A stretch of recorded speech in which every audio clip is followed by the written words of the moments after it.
Mvezo lies on a dirt road off the N2, about 70 kilometers southeast of Mthatha. It's high up in the mountains, where the air is cool. Electrical pylons crisscross the sky. Multicolored rondavels dot the landscape like Smarties. And wet washing on wire fences flaps dry in the wind. Sheep, cattle and donkeys have right of way. Most people travel by foot, and you hear them before you see them.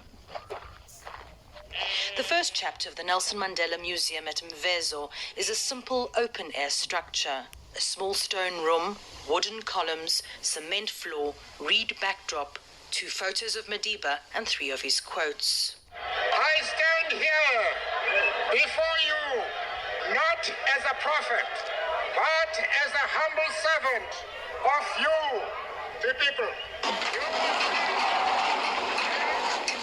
The reed blinds open a window on another world, Aloes, a valley, and the Mbashe River.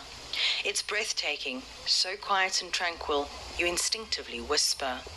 The marketing manager of the Mandela Museum, Nokzola Tetani, puts this place into context. This is where Nelson Mandela was born in 1918, where his father was a chief and where the family lived. When Madiba was still very young, his father was ousted from chieftainship. The magistrate called him to Mthatha and he never wanted to go to Mthatha, and the family left this village, Mvezo, for Qunu, where Madiba grew up. What no magistrate or human being can ever remove is the fact that Nelson Mandela's umbilical cord is buried at Mvezo. Mchuchizi Chakulu is the museum's former tour guide. It's the core life of a person, the secret of the family. It is grinded, mixed with soil and then buried, so that no person will ever identify.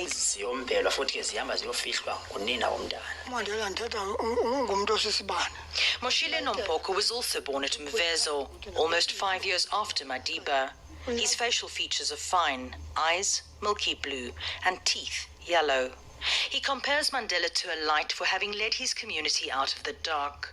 Mandela's story, he also says, is similar to that of Jesus Christ.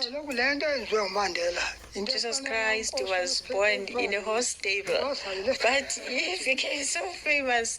He did so many big things for the people. Mandela was born here, and then he did so many things, and he's known and appreciated and loved by the whole world.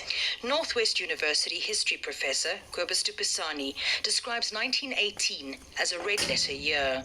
It was the end of the First World War.